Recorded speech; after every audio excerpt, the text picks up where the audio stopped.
We're on problem 27, and the question is, which equation best represents the graph above?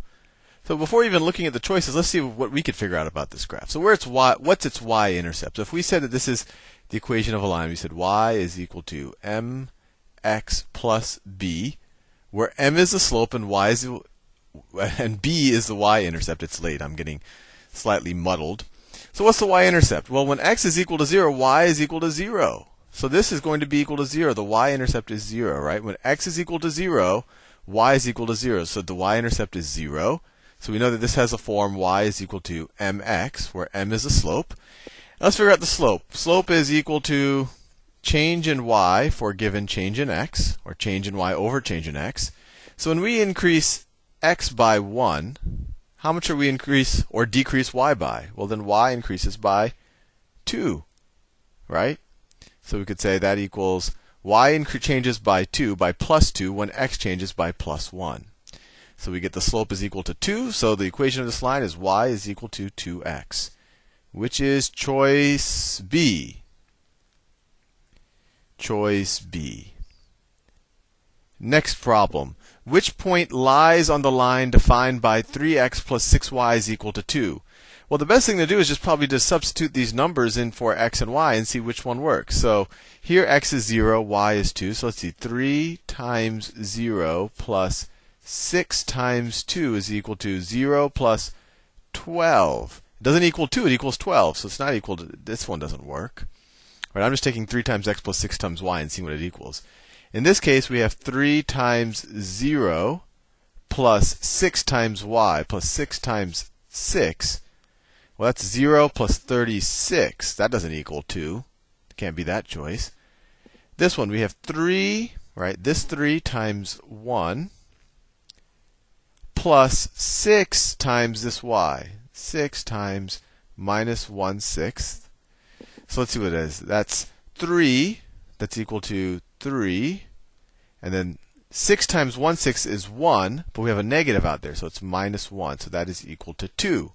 So that works. 3 times 1 plus 6 times negative 1/6 is equal to 2. So our answer is C. Problem 29. Let me see if I need to cut and paste this one in. All right. So I think it's a good idea. Let me see. Copy and paste it. Let me copy and paste the next several problems. We could just be streamlined about it. Okay, they all fit. Good enough. All right.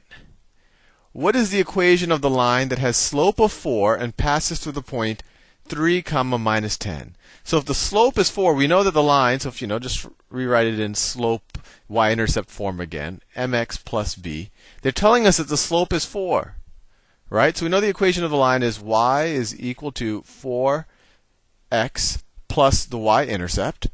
And then we could figure out the y-intercept by substituting in this point that they say it goes through. So it goes through the point 3, negative 10. So y is equal to minus 10. Y is equal to minus 10 when x is equal to 3. So 4 times x is equal to 3, plus b. So what is that? It's minus 10 is equal to 12 plus b. We could subtract 12 from both sides of this equation, and we get minus 22, right? Minus 10 minus 12 is minus 22, is equal to, this 12 obviously goes away, is equal to b. So the equation of our line is y is equal to 4x plus b, which we just figured out is minus 22. 4x minus 22. That's choice A. Problem 30. The data in the table show the cost of renting a bicycle by the hour, including a deposit. All right. If hours h were graphed on the horizontal axis, let me see if I can draw that. So that is on the horizontal axis, I have hours h. So this is h. And cost were graphed on the vertical axis. Let me draw the vertical axis. So cost is on the vertical axis. What would be the equation of the line that fits the data? Okay, so they just want to know cost as a function of hours. So let's see. We could, it's a linear relationship. We could treat this just like any other line. So if we write it as y equals mx plus b, I didn't even have to do this. So y is equal to mx plus b. So m, or the slope, is equal to change in y over, or let me write it differently, because we want it in terms of, so we could write c is equal to the slope times the hours plus b, right? Instead of x, we have hours, and instead of y, we have the cost, right? So what's the slope? Slope is equal to change in the dependent variable, change in cost, divided by change in the independent variable, divided by change in hours.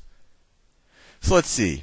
If I say, if when our hours increased by 3, how much did our change in c go by? When we go from 2 to 5, so if we say 5 minus 2, that's how much we changed in hours, right? That's delta h. Then how much did we change in cost? Was 30 minus 15. So it equals 15 over 3, which is equal to 5. So we figured out the slope. Slope is equal to 5. Now we just have to figure out the y-intercept. So this equation, we could rewrite it as cost is equal to the slope, which is 5 times the hours plus whatever our y-intercept is. And now we just have to substitute one of the points in to solve for b, just like we did in the previous video. So let's substitute the point when h is equal to 2, c is equal to 15. So the point 2 comma 15. So when h is equal to 2, c is equal to 15. c is equal to 15 when h is equal to 2. And now we can just solve for b. So you get 15 is equal to 10 plus b. Subtract 10 from both sides. You get b is equal to what? 5. So the equation of this line is cost is equal to 5 times h, plus our y-intercept, or plus our c-intercept, we could say. So plus 5. 5h plus 5. And that is choice C. And if you try it out with these points, it should all work. Okay, next problem. Let me see.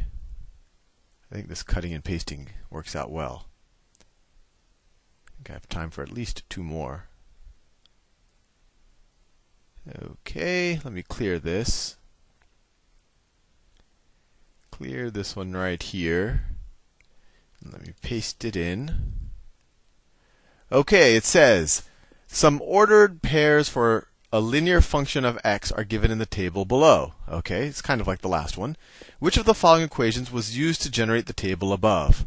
Well, we could do the same thing we did the last time.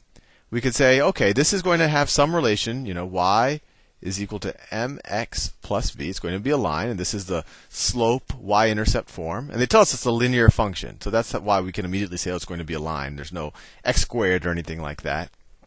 So a good place to start is just with the slope.